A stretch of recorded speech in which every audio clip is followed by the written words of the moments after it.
नमस्कार। कार्यक्रम कानूनी सलाह में आप सभी का बहुत बहुत स्वागत, अभिनंदन। मैं हूं आपके साथ विश्वबंधु पांडे। दर्शकों, हम अपने इस कार्यक्रम में कानून से संबंधित विषयों पर बातचीत करते हैं जिससे आपको मार्गदर्शन मिल सके, आप अपने अधिकारों के प्रति सचेत बन सके। आज हम अपने इस कार्यक्रम में एक खास विषय को शामिल कर रहे हैं, श्रमिक अधिकार और श्रमिक हित। और इस विषय पर बातचीत करने के लिए आज की हमारी कानूनी सलाहकार हैं अधिवक्ता उपलब्धि मोहन। आइए उनसे आपकी मुलाकात कराते हैं। उपलब्धि जी, बहुत बहुत स्वागत है आपका स्टूडियो में। आज जैसा कि हम श्रमिक अधिकार और श्रमिक हित विषय को अपने इस कार्यक्रम में शामिल कर रहे हैं, तो सबसे पहले इसी बात से हम इस कार्यक्रम की शुरुआत करना चाहेंगे कि श्रमिक का क्या अर्थ है, किस तरह से हम इसे कानूनी रूप से समझें। पहले तो पांडे जी, आपका बहुत बहुत धन्यवाद और आभार। आपने मुझे यहाँ पर आमंत्रित किया और मुझे अवसर दिया कि मैं लोगों से अपनी बात साझा कर पाऊँ और उनको श्रमिक अधिकारों के बारे में मैं कुछ बता पाऊँ। अब अगर हम श्रमिक के बारे में बात करें तो श्रमिक शब्द से हमारे मन में एक आता है कि एक फैक्ट्री लेबरर होगा या वर्कर होगा जो फैक्ट्री में काम करता है, या मशीन चलाने का काम करता है, कामगार होगा, ऐसी हमारे दिमाग में एक छवि आती है।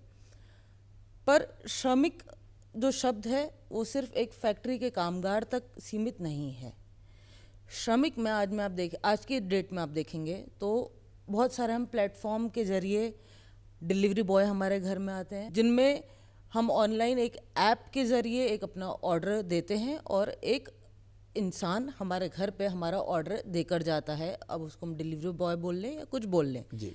वैसे ही एक जो किसान अपने खेत पर किसानी कर रहा है, या कोई दूसरे व्यक्ति जो मजदूरी कर रहा है खेत पर, कोई व्यक्ति जो किसी दफ्तर में फाइलें या कागज़ इधर उधर करने का ही काम कर रहा है, भले ही उनकी देखरेख कर रहा है, संभाल रहा है, तो ये सारे लोग श्रमिक की परिभाषा में आते हैं। पहले जो हमारे कानून थे श्रमिक से संबंधित वो काफ़ी सीमित थे। अब जो नए हमारे लेबर कोड जाए हैं, जिनको पिछले साल ही लागू किया गया है, 4 लेबर कोड जाए हैं। पहले अलग अलग एक्ट थे, कम से कम 20-25 एक्ट थे। चाहे आपका इंडस्ट्रियल डिस्प्यूट्स एक्ट होता था, इक्वल रिम्यूनरेशन एक्ट होता था, मिनिमम वेजेस एक्ट होता था। तो अब उन सबको एक 4 कोड्स बनाए गए हैं जिनसे कि सारी चीज़ें कवर हो सकें, और श्रमिक शब्द के दायरे को बढ़ाया गया है जिससे वो सिर्फ एक लेबरर तक या वर्कर तक सीमित ना रहे।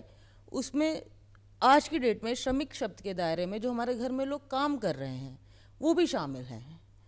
तो श्रमिक शब्द को एक व्यापक नज़रिए से देखने की कोशिश करी गई है और इसीलिए सरकार ने इसमें संशोधन किया गया है, क्योंकि हमारे देश में, हमारे समाज में ऐसा महसूस किया गया कि जो वर्कमैन शब्द है वो सिर्फ जो उसकी ट्रेडिशनल डेफिनेशन है, जो परिभाषा है, उस तक सीमित ना रह के उसको एक ब्रॉड वे में देखा जाए और ज़्यादा से ज़्यादा लोगों को इसके दायरे में लाया जा सके, कानून के दायरे में, जिससे कि उनके अधिकार सुरक्षित किए जा सकें। जी, आपने बहुत ही सुंदर तरीके से ये श्रमिक की जो परिभाषा है और कानूनन इसे हमें बताया है। मैम, क्या बिना नियुक्ति पत्र दिए किसी श्रमिक से कार्य कराना ये कानूनन सही है? और इसके साथ में मैं जोड़ना चाहूँगा कि श्रमिकों के क्या अधिकार हैं? जी देखिए सर, ये एक बहुत खेद का विषय है कि हमारे देश में आज भी बहुत सारे लोगों से रोज़गार जिनको हम देते हैं उनसे काम लिया जा रहा है और बिना नियुक्ति पत्र के उनसे काम लिया जा रहा है। बिल्कुल। नियुक्ति पत्र ऐसे तो देखिए आप एक कागज़ का टुकड़ा ही है, पर एक श्रमिक के लिए वो एक सुरक्षा कवच की तरह काम करता है। क्योंकि एक नियुक्ति पत्र में लिखा होता है कि श्रमिक के क्या क्या काम के दायरे होंगे, उसको कितना वेतन दिया जाएगा, उससे कितने घंटे काम करवाया जाएगा, उसके रोज़गार की परिस्थितियाँ क्या होंगी, उसको कितनी छुट्टियाँ दी जाएंगी। ये सारी चीज़ें एक नियुक्ति पत्र में लिखी जाती हैं जी। परंतु आज भी हमारे देश में अधिकतर जो श्रमिक हैं और स्पेशली जो सरकारी नौकरी में नहीं हैं और प्राइवेट सेक्टर में काम करते हैं, उनसे आज भी बिना किसी नियुक्ति पत्र के काम करवाया जाता है। तो इससे कहीं ना कहीं उनके अधिकार संकुचित हो जाते हैं। परंतु ऐसा नहीं है कि आपके पास नियुक्ति पत्र नहीं है तो आपके श्रमिक के दायरे में आपके कोई अधिकार नहीं है या लेबर लॉज में आपकी कोई सुनवाई नहीं होगी, ये कहना बिल्कुल गलत है। क्योंकि हमारे सरकार और कानून दोनों का मानना है कि अगर आपने किसी से रोज़गार करवाया तो वो आपके श्रमिक की परिभाषा में आता है और उसके बाद आपका दायित्व बनता है। अगर आपने किसी से काम लिया एज अ नियोक्ता के तौर पे या एम्प्लॉयर के तौर पे, अगर आपने किसी से काम लिया है तो आपके दायित्व है कि आप उसके सारे अधिकारों को पूरा करिए, उसको समय पर वेतन दीजिए, अच्छी उसके लिए कार्य परिस्थितियाँ रखिए, उसको समय पर छुट्टियाँ जब चाहिए, एक नियमित वर्क आवर्स होते हैं, तो वो सारे as a employer as a नियोक्ता आपकी ड्यूटी है उसको प्रोवाइड करना, भले ही नियुक्ति पत्र हो या ना हो। मानती हूँ मैं कि नियुक्ति पत्र एक आपके अधिकार को प्रमाणित करता है, पर अगर नियुक्ति पत्र नहीं भी है तो इसका मतलब ये नहीं है कि आपके अधिकार नहीं है। कोर्ट्स ने, हमारे न्यायालयों में, माननीय न्यायालय बहुत सारे हैं, उन्होंने बार बार ये बात कही है कि नियुक्ति पत्र कोई रोजगार का प्रमाण नहीं है। बिल्कुल, आपसे काम करवाना, कार्य लेना, वो रोजगार का प्रमाण है। बिल्कुल। और ये भी आपने बहुत ही सही तरीके से बताया कि जो नियोक्ता है, जो एम्प्लॉयर है, अगर किसी को नियुक्त करता है कार्य के लिए, श्रमिक है या किसी भी कार्य को वो उससे सेवाएं लेता है, तो निश्चित रूप से सेवा के लेने में और उसे किस तरह से जो अधिकार है, कर्तव्य, वो निश्चित रूप से ध्यान में रखा जाए नियोक्ता के द्वारा। मैम, जो आज के ज़माने में या आज के समय में हम न्यूनतम मजदूरी एक शब्द जो हमेशा समझ में आता है, सुनाई देता है, तो इसके बारे में हम इस कार्यक्रम में चर्चा करना चाहेंगे कि न्यूनतम मजदूरी क्या होती है, कानून को में इसे किस तरह से देखा गया है। देखिए सर, न्यूनतम मजदूरी एक आर्थिक शब्द तो है ही, बिल्कुल, पर उसके साथ साथ जो मेरा खुद का महसूस करना है, ये एक सम्मानपूर्वक जीवन जीने का एक तरीका भी है और एक ज़रिया है।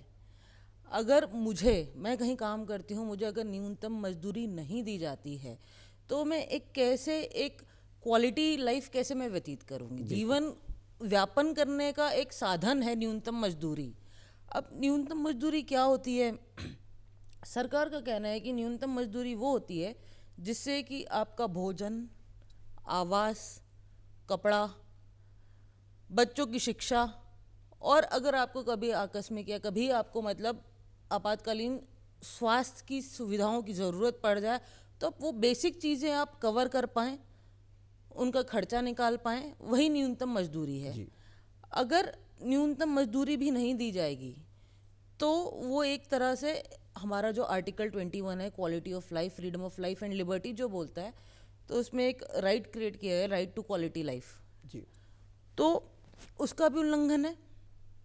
न्यूनतम मजदूरी सिर्फ मेरा अधिकार नहीं है, मेरा एक सम्मानपूर्वक और एक इंसान की तरह जीवन व्यतीत करने का एक तरीका भी है जी। और किसी श्रमिक को अगर न्यूनतम मजदूरी नहीं मिल रही है तो कानूनी उसके पास क्या उपचार हैं, क्या उपाय हैं? अगर देखिए किसी श्रमिक को सर न्यूनतम मजदूरी नहीं मिल रही है तो पहले तो वो अपना जो भी उसका नियुक्ता है, एम्प्लॉयर है जी, उनको एक लेटर लिख के एक रिप्रेजेंटेशन दे सकते हैं कि मेरी ये शिकायत है, मुझे न्यूनतम मजदूरी नहीं दी जा रही है जी। अगर वहाँ भी समाधान नहीं हो रहा है तो अब श्रम विभाग में एक चिट्ठी लिख सकते हैं, लेबर इंस्पेक्टर को एक चिट्ठी लिख सकते हैं, और अगर उस ज़रिए से भी आपका समाधान नहीं हो रहा है तो आप श्रम न्यायालय का शरण ले सकते हैं। वहाँ पे एक आप वाद दायर कर सकते हैं जहाँ पे आपकी सुनवाई करी जाएगी। और श्रम न्यायालयों ने हमारे देश में पहले भी न्यूनतम मजदूरी के अलावा जो आपके पहले पेंडिंग वेजेस हैं और जो इंटरेस्ट है वो सब भी श्रमिकों को दिलवाए गए हैं श्रम न्यायालय द्वारा जी। ठेका श्रमिक और स्थायी श्रमिक की बात सामने आती है, तो इनमें क्या अंतर है और किस तरह से इनमें अधिकारों का जिस तरह से आवंटन है या अधिकार इसमें इनके क्या है, ये हम आपसे जानना चाहेंगे। हमारी न्याय प्रणाली में कानून के और न्यायालयों के जरिए जो ठेका श्रमिक हैं जी, उनको भी अधिकार दिए गए और उनके अधिकारों को भी अपनाया गया न्याय प्रणाली द्वारा जी। पहला जो हमारा प्रचलन जो था वो ये था कि आपने जैसे गवर्नमेंट में भी देखा होगा, कॉन्ट्रैक्चुअल एम्प्लॉई और परमानेंट एम्प्लॉई होते हैं, उनमें विभाजन हुआ होता है। आजकल हम पढ़ भी रहे हैं अखबार में कि उपनल के द्वारा उनको समान अधिकार मिले, समान कार्य के लिए समान वेतन मिले। जी। ये आजकल न्यूज़ में खूब आ रहा है। तो मोटा मोटा वैसा ही अंतर है एक कॉन्ट्रैक्चुअल वर्कर के और एक परमानेंट वर्कर के बीच में। जी। ये कहना सही है कि जो परमानेंट वर्कर होता है उसकी एम्प्लॉय कंडीशंस, एम्प्लॉयमेंट की कंडीशंस जो होती हैं वो ज़्यादा आधारित होती हैं। उसको अक्सर नियुक्ति पत्र भी दिया जाता है। बिल्कुल। उसको अपने अधिकारों का और अपने दायित्वों का, दोनों का ज़्यादा अच्छे से उसको ज्ञान होता है। पर जो एक कॉन्ट्रैक्चुअल लेबर है उसको एक पर्टिकुलर काम के लिए रखा जाता है। तो उससे अंतर ये आता है कि ज़्यादातर जो कॉन्ट्रैक्चुअल लेबर हैं उनके अधिकारों की वैसी समानता नहीं होती है जैसा एक परमानेंट एम्प्लॉय की होती है। उनको बहुत बार अपने मिनिमम जो उनके राइट्स हैं उनको एक्सरसाइज करने में भी दिक्कत और मुश्किलों का सामना करना पड़ता है। पर जो अब हमारी न्याय प्रणाली है उसका ये कहना है कि मान लिया जाए कि लेबर कॉन्ट्रैक्चुअल भी है, पर उससे आप काम इस तरीके से ले रहे हैं अगर जैसे कि प्रतीत होता है कि वो आपका परमानेंट एम्प्लॉय है, तो उसको उसी तरीके से ट्रीट किया जाएगा और कानून की नज़र में वो एक परमानेंट एम्प्लॉय की तरह ही देखा जाएगा और उसके समान अधिकार होंगे। अब अधिकार किस किस चीज़ में हो सकते हैं, भले ही वो कॉन्ट्रैक्चुअल है, पर अगर उसने कुछ काम किया है तो उसका वेतन का उतना ही अधिकार है जितना एक परमानेंट एम्प्लॉय का है। उसके पास राइट्स हैं कि वो अपने काम की जो समय की जो सीमा है जी। उसको अपने हिसाब से निर्धारित कर सकता है। और वैसे ही जो कार्य की जो परिस्थितियां रहेंगी वो सुरक्षित होनी चाहिए, एक एम्प्लॉयर के लिए ठीक, एक एम्प्लॉय के लिए ठीक होनी चाहिए, वो सब उसके अधिकार हैं। बिल्कुल, आपने बहुत ही सही तरीके से बताया है कि अगर कोई कार्य ले रहा है, एक तो समान कार्य समान वेतन जरूर होना चाहिए, और कार्य किस तरह का है, किस श्रेणी का, उस श्रेणी के अंतर्गत जो उसके अधिकार हैं उनको निश्चित रूप से नियोक्ता को उनका सभी का ध्यान रखना चाहिए। मैम, आज के समय में हमेशा ये बात सामने आती है, श्रमिक के मामले अगर हम बात करें, मामलों को, तमाम मामलों को अगर हम देखें कि ओवर टाइम कितना कराया जाए इनसे, और उसका जो भुगतान है उन्हें जो आय के रूप में प्रदान किया जाएगा वो किस तरह से किया जाएगा, और कानून में इसके क्या प्रावधान है? देखिए सर, जो आइडियल जो हमारे यहाँ वर्किंग आवर्स माने गए हैं हमारे देश में, वो ये माने गए हैं कि किसी भी व्यक्ति से दिन में 8 घंटे तक काम करवाया जाएगा। 8 घंटे से ज़्यादा आप किसी से काम नहीं करवाएंगे। दिन में 8 घंटे यानी कि हफ्ते में 48 घंटे। अगर आप उससे ज़्यादा काम किसी वर्कर से ले रहे हैं, किसी श्रमिक से ले रहे हैं, तो वो ओवर टाइम के अंदर आएगा। और ओवर टाइम का जो पेमेंट मानी गई है हमारे देश में वो ये है कि आप जो नॉर्मल वर्किंग आवर्स में उसको जो पैसा दे रहे हैं उसका डबल आप ओवर टाइम में देंगे। जी। तो इसके लिए हमारे यहाँ कानून स्पष्ट है कि अगर, क्योंकि आप किसी व्यक्ति से काम करवा रहे हैं तो आप सिर्फ उससे काम नहीं करवा रहे हैं, आप उसके जीवन के और दिनचर्या के और समय ले रहे हैं, जो समय वो शायद अपने परिवार को देता या अपने स्वास्थ्य को देता। तो अगर आप किसी से अपना उसका अमूल्य समय ले रहे हैं तो वो उसके जीवन को और स्तरों पे प्रभावित कर रहा है, तो उसके लिए आपको उसको मुआवजा देना पड़ेगा। मैम, अब हम बात करते हैं, अगर किसी श्रमिक को वेतन नहीं मिल रहा है और काम वो कर रहा है और वेतन उसे प्राप्त नहीं हो रहा है, तो वो कहाँ पर जाकर के इसकी शिकायत करे, किस तरह से वो अपनी बात को रखे? जी सर, ये आपका बिल्कुल जायज़ सवाल है, क्योंकि बहुत सारे केसेस में देखा जाता है कि जो नियोक्ता है वो अक्सर श्रमिक को समय पर वेतन नहीं देते हैं, क्योंकि जैसा आपने बोला कि बहुत बार कॉन्ट्रैक्चुअल एम्प्लॉयज़ होते हैं, नियुक्ति पत्र नहीं होते हैं उनके पास, परमानेंट एम्प्लॉयज़ नहीं होते हैं, स्थायी रोज़गार नहीं होता है, तो उनको बहुत बार अपना वेतन हासिल करने में बहुत सारी मुश्किलों का सामना करना पड़ता है। जी। और बहुत बार जो खुद नियोक्ता या एम्प्लॉयर होता है खुद भी विलिंग नहीं होता है कि समय से वेतन का भुगतान करने के लिए। तो ऐसे में सबसे पहले तो जो भी श्रमिक है उसको अपने नियोक्ता को, एम्प्लॉयर को एक चिट्ठी लिखनी चाहिए, बात करके देखनी चाहिए। अगर फिर भी उसकी समस्या का निवारण नहीं हो रहा है तो श्रम विभाग का सहारा ले सकता है, वहाँ पे कंप्लेंट कर सकते हैं, और नहीं तो श्रम न्यायालय के सामने एक अपनी याचिका दायर करके वहाँ से वो अपना वेतन निकाल सकते हैं। पर बात यह है कि हर किसी को इतनी जागरूकता नहीं होती अपने अधिकारों के बारे में, और हर कोई एक जो ये प्रक्रिया है उससे मतलब इतना कंफर्टेबल नहीं होता है कि जाके ये सब काम वो खुद कर ले। आज भी हमारे समाज में, हमारे देश में अशिक्षा बहुत है, लोगों को अपने अधिकारों के बारे में पता नहीं है, और लोगों को अक्सर वकीलों का सहारा लेना पड़ता है। बहुत सारे लोगों के पास इतने मतलब मीन्स नहीं होते हैं कि वो जाके वकीलों की शरण ले सके, उनकी फीस दे सकें या जाके न्याय प्रणाली का सहारा ले सकें। जी, निश्चित रूप से हम सभी को जागरूक होना पड़ेगा, और तमाम तरह के ऐसे प्रोग्राम्स भी हालांकि जन जागरूकता के जिला विधि द्वारा भी चलाए जाते हैं, और अलग अलग कार्यक्रमों के माध्यम से भी श्रमिकों को निश्चित रूप से जागरूक किया जाता है। आज जिस तरीके से हम देखते हैं कोई श्रमिक कार्यकर्ता कार्यस्थल पर अगर उसके साथ में कोई अप्रिय घटना या दुर्घटना हो जाती है तो उसका मुआवजा किस तरह से वो ले सकता है और कहाँ पर जाकर वो अपील कर सकता है? देखिए सर, अगर किसी की कार्यस्थल पर या कार्य किसी करने के दौरान मृत्यु हो जाती है या अपंगता हो जाती है जी, या उसे कोई चोट लग जाती है, तो उसके लिए जो नियोक्ता है, उसका एम्प्लॉयर है, उसकी जिम्मेदारी है कि उनको मुआवजा दिया जाएगा। अगर एम्प्लॉयर नहीं देता है मुआवजा, जो कि किसी भी श्रमिक का अधिकार है, क्योंकि जो उसको इंजरी हुई या डेथ हुई, जो भी उसको हार्म हुआ, वो at the time of employment हुआ, during the course of employment हुआ, तो उसके लिए एम्प्लॉयर की जिम्मेदारी है कि वो उसको कॉम्पनसेट करेगा।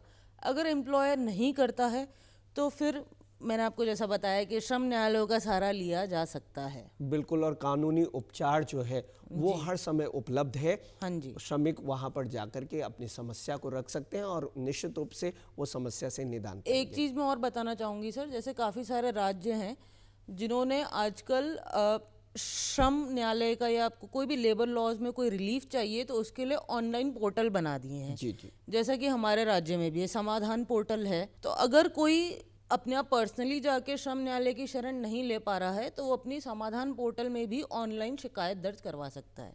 जी। अगर कोई नियोक्ता एम्प्लॉयर बिना किसी कारण के किसी श्रमिक को कार्य से निकालता है या कार्य करने से उसे रोकता है तो इस तरह से जो श्रमिक है वो कहाँ पर जा सकता है, बात रख सकता है, और कानूनन उसके लिए क्या समाधान है? सर देखिए, आपका सवाल बहुत अच्छा है, क्योंकि ये अक्सर देखने में सामने चीज़ आती है निश्चित रूप से कि किसी एम्प्लॉयर ने बोल दिया कल से आने की ज़रूरत नहीं है, या कल से आपको, तुम्हारे लिए यहाँ पे कुछ काम नहीं है तो तुम कल से मत आओ। ये किसी नियोक्ता या एम्प्लॉयर के लिए कहना बहुत आसान है, पर जिसका रोज़गार और घर परिवार उस रोज़गार के द्वारा चल रहा है उसके लिए बहुत असमंजस्य की स्थिति हो जाती है कि कल से मैं पैसा कैसे कमाऊंगा, रोज़गार कहाँ ढूंढूंगा, बिल्कुल, क्योंकि उसकी कोई सर्टेनिटी नहीं है, कोई निश्चितता नहीं है। ऐसे में जो इंसान उस रोज़गार के आधार पर अपना जीवन व्यतीत कर रहा है उसके लिए इस चीज़ को मैनेज करना बहुत मुश्किल हो जाता है। तो पहली बात तो मैं इसमें ये बताना चाहूँगी सर कि ऐसे कोई भी एम्प्लॉयर ऐसा नहीं बोल सकता है कि आपको बिना कारण के आपको नौकरी से नहीं निकाल सकता है। जी, अगर निकालेगा भी तो वो आपको बताएगा कि क्यों निकाला जा रहा है, आपको सुनवाई का मौका देगा कि क्यों मुझे नहीं निकाला जाना चाहिए। जैसे जो हमारी प्राइवेट जॉब्स होती हैं और तमाम तरीके के जो हमारे रोज़गार हैं उनमें आपने सुना होगा कि एक शो कॉज नोटिस दिया जाता है नौकरी से निकालने से पहले, बिल्कुल, कि अगर कोई मिसकंडक्ट है, कुछ है, तो आपको एक अपना पहलू रखने का एक मौका, अवसर दिया जाएगा। अगर ये सब नहीं हो रहा है और फिर भी आपको निकाल दिया जा रहा है तो उसके लिए फिर आप हमारे तमाम श्रमिक कानूनों का सहारा ले सकते हैं, और ये इलीगल रिट्रेंचमेंट की भी परिभाषा में आता है, क्योंकि आपको बिना वजह ऐसे ही नौकरी से नहीं निकाला जा सकता। जी। सरकार की क्या योजनाएं हैं श्रमिकों के लिए जो आज चल रही हैं, चाहे स्वास्थ्य संबंधी हो या फिर उन्हें जागरूक करने की बात हो? सर देखिए, जागरूकता के लिए तो सरकार हर पहलू पे अपने अटेम्प्ट्स और ट्राई कर ही रही है कि हर पहलू पे जितना जागरूक हो सके, चाहे वो रेडियो के माध्यम से हो, दूरदर्शन के माध्यम से हो, और जितने भी हमारे सामाजिक पोर्टल हैं, ऐप्स हैं, उनके माध्यम से सरकार लोगों को उनके अधिकारों के बारे में जागरूक करने की भरपूर कोशिश कर रही है। उसके अलावा ई श्रमिक कार्ड एक बनता है आजकल, जिसको आप अपना रजिस्टर करवा सकते हैं और उसके द्वारा आप एज अ श्रमिक अपने आप को रजिस्टर करवा सकते हैं जी। उसके अलावा सरकार बीमा दे रही है, पेंशन दे रही है श्रमिकों को, जिससे कि अगर मान लीजिए उनके रोज़गार में कुछ ऊंच नीच आती है तो वो एकदम से बेसहारा ना हो जाए और उनके पास एक सरकार का पीछे से एक आड़ रहे, कोई सपोर्ट रहे। बिल्कुल। और ये तमाम तरह की लाभप्रद और लाभकारी योजनाएं हैं जो सरकार निरंतर श्रमिकों तक पहुंचा रही है, ताकि वो अपने अधिकारों के लिए, कर्तव्य के लिए भी जागरूक रहें और उनके साथ किसी प्रकार का अन्याय न हो। श्रम विभाग, श्रम न्यायालय और लोक अदालत की अब हम बात करते हैं, तो एक तो इनमें जो अंतर है कि कहाँ पे श्रमिक कब कब जा कर के किस तरह से अपनी बात को रख सकता है, तो श्रम विभाग, श्रम न्यायालय और लोक अदालत, इसे हम आपसे समझना चाहिए। देखिए सर, जो लोक अदालत जो है हमारी, वो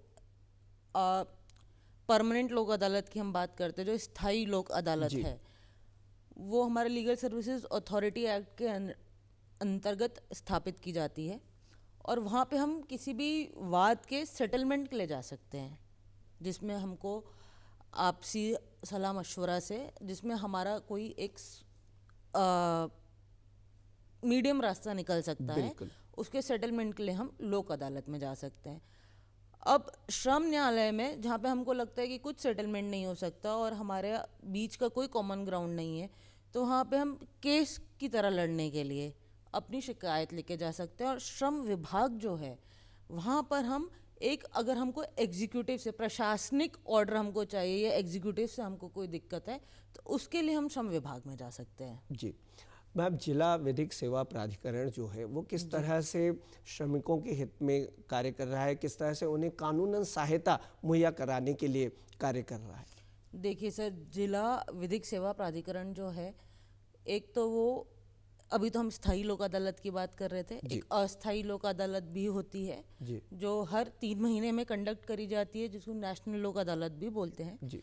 तो अगर आपका कोई वाद ऐसा है तो आप अपना लोक अदालत में भी लगवा सकते हैं और वहाँ पे आपकी सुनवाई हो जाएगी। और अगर वहाँ पे आपका कोई बीच में सेटलमेंट निकल गया, अगर म्यूचुअली रिजॉल्व हो गया इशू, तो वो एक कोर्ट के ऑर्डर की तरह ही लागू होता है जी। उसके अलावा जो प्राधिकरण है उससे कानूनी सहायता दी जाती है उसके द्वारा। अगर आप इंडिजेंट इंसान हैं जिनके पास वकील को पैसा देने के लिए पैसा नहीं है, तो आपको एक कानूनी वकील भी आपके लिए ग्रांट किया जाता है, जो कि सरकारी वकील होता है उसको, मतलब डीएलए से जो भी आपकी प्राधिकरण है वो उसका भरपाई करती है जी। इसके अलावा सर, जैसे हम योजना की बात कर रहे थे कि एक एम्प्लॉय प्रोविडेंट फंड की भी योजना है और एम्प्लॉय स्टेट इंश्योरेंस की भी योजना है श्रमिकों के लिए। अब आप सोचिए कि प्रोविडेंट फंड जो है उसको आप एक तरह से सोचिए तो आपके बुढ़ापे की लाठी उसको समझ लीजिए, और जो स्टेट इंश्योरेंस स्कीम है वो आपकी बीमारी का सहारा है जी। कोई भी इस्टेब्लिशमेंट है जिसमें 20 से ज़्यादा लोग हैं, उत्तराखंड की मैं बात करूँ तो उनको प्रोविडेंट फंड के लिए आपका पैसा जमा करना ज़रूरी है। यूजुअली ऐसा होता है आमतौर पर कि 12% आपके सैलरी से कटता है, 12% एम्प्लॉयर खुद देता है और बाकी उसमें जो ब्याज लगता है वो आपका प्रोविडेंट फंड में जमा होता है। उस प्रोविडेंट फंड को आप अपने, वैसे तो एक तरह से रिटायरमेंट प्लान का काम करती है, पर अगर आपको कोई इमरजेंसी हो तो आप उस प्रोविडेंट फंड का उपयोग कर सकते हैं। बहुत बार देखा जाता है कि लोग सोचते हैं कि हाथ में पैसा ज़्यादा अच्छा होता है, मेरे प्रोविडेंट फंड में क्यों जमा हो रहा है, मेरी सैलरी से क्यों कट जा रहा है, या फिर जो एम्प्लॉयर है वो अपना हिस्सा भी आपकी सैलरी से काटने की कोशिश करता है। बिल्कुल। तो ये तमाम चीज़ों को समझने की ज़रूरत है कि पहली बात तो जो आपका नियोक्ता है, एम्प्लॉयर है, वो आपकी सैलरी से, उसका एम्प्लॉयर को जो शेयर देना है वो आपकी सैलरी से नहीं काट सकता। और अगर कोई श्रमिक ऐसा सोचता है कि मेरा पैसा क्यों कट रहा है, हाथ में मेरे पास पैसा ज़्यादा उपयोगी है, तो उसकी सोचने में ये गलती है, क्योंकि वो पैसा उसी का जमा हो रहा है, वो कहीं नहीं जाता। जितने साल वो जमा रहेगा उतना ही उसमें ब्याज लगेगा। वैसे ही जो एम्प्लॉय स्टेट इंश्योरेंस स्कीम है ये भी जहाँ पे 10 से ज़्यादा वर्कर्स हैं वहाँ पर ये ESI आपको जमा करना ज़रूरी है एम्प्लॉयर को।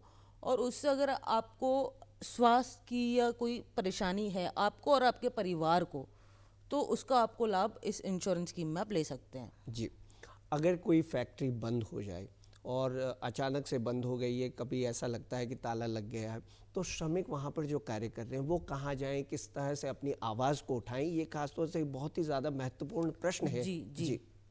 देखिए सर, श्रमिक भी दो किस्म के होते हैं, एक होते हैं संगठित और एक होते हैं असंगठित। जी। संगठित श्रमिक का मतलब ये हुआ जो जिनका अपना यूनियन होता है और वो यूनियन के द्वारा उसके ज़रिए अपनी आवाज़ उठाते हैं और अपनी समस्याएं समाज के सामने रखते हैं, या चाहे वो नियोक्ता के सामने रखते हैं, सरकार के सामने रखते हैं। दूसरी जो हमारी श्रेणी होगी वो होगी असंगठित श्रमिकों की, उनका कोई यूनियन नहीं होता। अब दोनों में अंतर ये है कि अगर, जैसा कि आप चाहे श्रमिकों के बारे में बात करें या किसी के बारे में बात करें, एक संगठन में ज़्यादा शक्ति होती है। बिल्कुल। तो अगर आप किसी संगठित समूह के सदस्य हैं तो आपकी बात में ज़्यादा उसको तवज्जो दी जाती है। पर ऐसा नहीं है कि असंगठित लोग अपनी बात नहीं रख सकते, उनके पास भी वो सारे तमाम कानूनी उपाय हैं जो एक संगठित समूह के पास हैं, और वो भी कानून का सहारा ले सकते हैं अगर उनको बिना किसी वजह से रोजगार से हटाया जा रहा है, या अगर फैक्ट्री किसी वजह से बंद हो गई है। अब इसमें आंकलन इसका न्यायालय करेगा। बिल्कुल। हो सकता है कि फैक्ट्री बंद होने के कोई जायज़ कारण हो जी। जो कि आपके नियोक्ता या एम्प्लॉयर के हाथ में भी ना हो और उसके भी कंट्रोल के बाहर हो। तो ये सब चीज़ों का आंकलन करने के लिए हमारे न्यायालय हैं, पर न्यायालय की शरण हर कोई ले सकता है। जी, आपकी दृष्टि में अधिकारों के लिए और अधिकारों के प्रति जो जागरूक हो सकते हैं जो भी श्रमिक हैं, पहला कदम क्या होना चाहिए जिससे वे अपने अधिकारों को जान सकें? देखिए सर, इसमें खुद से अगर कोई इंटरेस्ट दिखाते हो या रुचि दिखाते हैं अपने अधिकारों को जानने के लिए, बिल्कुल। तो वो अलग चीज़ है। जी। पर हम जैसा देखते हैं कि ज़्यादातर हमारे देश में लोग अपने अधिकारों को जानने के लिए इतनी जागरूकता नहीं दिखाते, जी। परंतु दिखानी चाहिए। बहुत सारे जो संगठन हैं, यूनियन हैं, उनके द्वारा अपने जितने समूह के जो सदस्य हैं उनको अक्सर समय समय पर जागरूक किया जाता है। सरकार द्वारा बहुत सारे कार्यक्रम चलाए जाते हैं जिससे कि लोगों में जागरूकता आए। और मेरा ये मानना है कि अपने अधिकारों की सुरक्षा करने के लिए, उनको सुरक्षित रखने के लिए सबसे पहला कदम यही है कि आप जागरूक रहें। बिल्कुल। अपना खुद का भी आप कुछ अपनी तरफ से भी कुछ पहल करें कि जिससे आपकी जागरूकता बढ़े। उसके अलावा आपका जो नियुक्ति के समय जो भी आप कोशिश करें कि कुछ कागज़ आप लेके रखें अपनी नियुक्ति के पक्ष में और उसको संभाल के रखें। और तीसरी सबसे बड़ी चीज़ है कि आप किसी नियोक्ता या एम्प्लॉयर के डर में ना आए और अपना निडर होके न्यायालयों की शरण लें। बिल्कुल, बहुत ही सुंदर आपने कहा है। बाल श्रमिकों की अगर हम बात करें तो उनके लिए किस तरह से देखती हैं आप, कानून में क्या उपाय हैं? काफ़ी नियोक्ता जो होते हैं कोई वो बाल श्रमिक रखते हैं और उनसे काम लेते हैं, और ये गंभीर समस्या भी है जो फैली हुई है चारों तरफ। तो इस पर आप क्या कहेंगे, किस तरह से आप कानूनी परामर्श देना चाहेंगी? सर देखिए, जो बाल श्रमिक की आप बात कर रहे हैं, जिसको हम चाइल्ड लेबर भी बोलते हैं, बिल्कुल। वो हमारे देश में गैर कानूनी हो चुका है। उसको काफ़ी सालों पहले सरकार ने गैर कानूनी घोषित कर दिया है। जी। अब बाल श्रमिक जो हैं वो सिर्फ अगर उनका फैमिली बिजनेस है, होम ओन बिजनेस है, बिल्कुल, उसमें वो काम कर सकते हैं। पर जैसा हम अक्सर देखते हैं कि लोगों के घरों में बच्चे काम करते हैं या रेस्टोरेंट्स में काम करते हैं, वो पूरी तरह से गैर कानूनी है। अगर ये मेरा संदेश सिर्फ श्रमिकों और नियोक्ता लोगों के लिए नहीं है, बल्कि जन साधारण के लिए भी है कि अगर उनकी नज़र में ऐसा कोई बच्चा आता है जो उनको लगता है कि जिससे बाल श्रमिक करवाया जा रहा है और बाल श्रम करवाया जा रहा है, तो ऐसे नियोक्ता के खिलाफ वो कंप्लेंट कर सकते हैं और उसमें हमारी सरकार और न्याय प्रणाली शीघ्र ही कार्रवाई करेगी। जी। मैम, आप हमारे इस कार्यक्रम में शामिल हुई और श्रमिक अधिकार, श्रमिक हित के बारे में इतनी सुंदर चर्चा आपने हमारे साथ में की। निश्चित रूप से इस कार्यक्रम के माध्यम से जहाँ तक हम मुझे लगता है कि एक सुंदर संदेश जन जन तक जरूर पहुँचेगा। आप आई, इसके लिए आपका बहुत बहुत धन्यवाद। आपको बुलाने के लिए सर बहुत बहुत धन्यवाद, आपने मौका दिया। तो दर्शकों, ये था आज का हमारा कार्यक्रम। कानून श्रमिकों को कमज़ोर नहीं बल्कि सशक्त बनाता है, इसलिए अपने कानूनों को जाने, अपने अधिकार और कर्तव्यों को जाने। इन्हीं शब्दों के साथ आज हम आपसे लेते हैं विदा। नमस्कार।